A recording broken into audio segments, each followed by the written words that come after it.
Hello, my name is Dr. Edward Jimenez. I work at Sandia National Labs.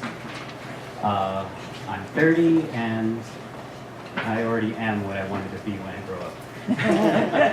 I'm a scientist doing research in mathematics, computer science, radiation imaging, and supercomputing.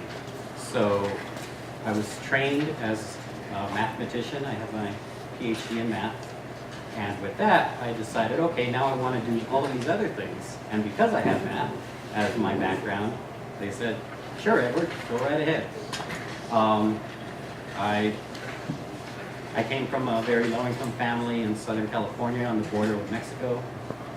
First in my family was in college, and it's been a long journey. When I was a teenager and a young kid, I was a little gangbanger and getting myself into trouble all the time. But I'm here to tell you that it gets better. It just takes a lot of work. I'm Sergio Gonzalez. I born and raised here in Albuquerque. I grew up in Los Padios in South Valley, and I'm a mechanical engineer at Sandia National Labs. Still trying to figure out what to do when I grow up because I want to build cars. That's my dream for when I'm done with this engineering gig. But I really like what I'm doing right now because it's really a fun job. And so I grew up in Los Padios. For those of you who don't know what that is, it's kind of a poor neighborhood of Albuquerque. And but I had some parents that really pushed me to do my best and not get involved in gangs and do that kind of stuff, and so that's why I am where I am today. But I did grow up with some of the things that you guys are growing up with, so we can talk a little more about that if you're interested. Sergio, can you tell us, and I think you've got a Oh, yeah. prop, right? What a mechanical engineer is? So mechanical engineer deals with things that move, and here's the thing that I'm currently working on. We use a lot of science and technology because we use a lot of physics, and physics deals with how things move, and it applies some math formulas to how things move, and we use those to design things. And this is kind of you can think of it as a lock, and so the only way to unlock it is to put in this code right here, and it's a very special code that only that code can unlock it. And so this is what I'm currently working on, and when you guys come talk to me, you can play with this a little bit and see if you can unlock it. It's harder than you think. But the idea is that you can only unlock it with this code, and no other code will do it. And so what I designed is a lot smaller than this. It's on the order of this size right here. Maybe a little bit smaller than that.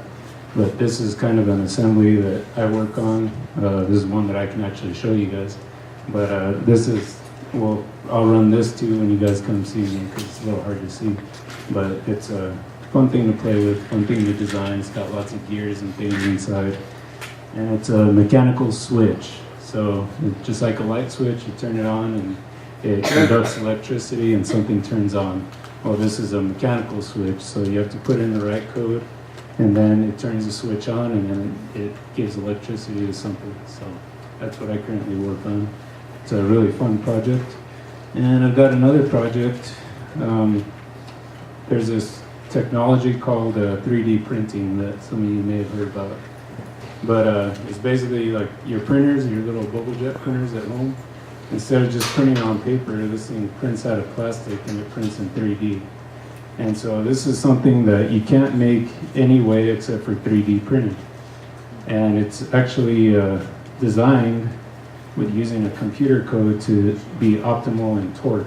So you can twist this thing as much as you want, and it'll only break if you twist it really hard. So you guys can try and break it if you want, but I don't think you'll be able to. So this thing can only be made using 3D printing. It's a new technology. It's something that we're investigating a lot. We've got we got lots of 3D printers at Sandia. And we've got one that even prints in metal, and so that's kind of a special thing. So, but we'll talk about that if you come see me too. So, I'll move on. My name is Alan Hamilton. I work for Santa Fe County Fire Department. I'm a firefighter EMT.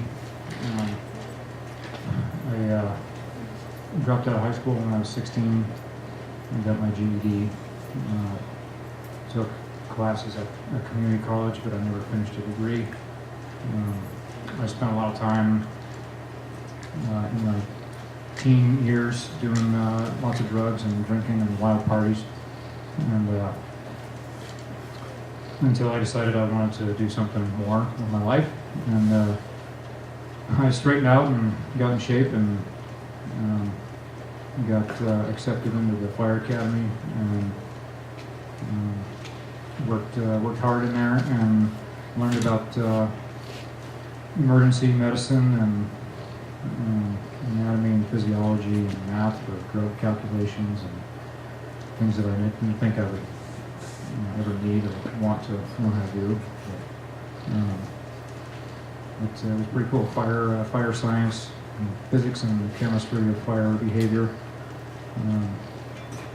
And I graduated in 2007 from the Fire Academy. And today I've got a really cool, awesome job, and I get to see new things every day. Like this. This is used to be a Honda Civic.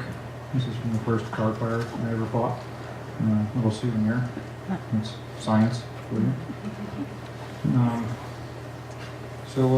Yeah, and I'm really happy to have my job and be able to make a positive difference in people's lives sometimes. So that's all I have. Thanks. Hi everyone, my name is Tara. Some of you saw me last time when I was here. I'm originally from Michigan. I went to college in Michigan for nuclear engineering. So I brought a detector we can talk a little bit about when you come see me. We can talk about nuclear power. Essentially I studied atoms, if everybody knows what that is. Proton, neutron, electron, all that good stuff. And so what I kind of studied was what happens when you smash two atoms together. And so how that creates nuclear power.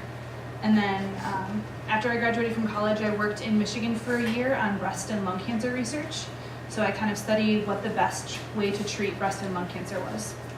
So you can feel free to ask me what it's like to work in a hospital or what it's like to do cancer research. And after I did that for a year, I moved to New Mexico. So I've been here for about a year, and I'm currently working at University of New Mexico. And I work in the Veterans Resource Center, which means I help vets, so people who have served in the military, I've heard some of you interested in that, go to school. And the part of my job that's super exciting for someone coming from a background in engineering and in research and data is that I actually study our students. And so I do research on them, trying to figure out how to support them, how they learn best, and kind of analyzing a bunch of numbers that equates to somebody getting a degree and hopefully becoming a super successful person. So feel free to ask me what it's like to work at UNM or to be a student at UNM. And that's me.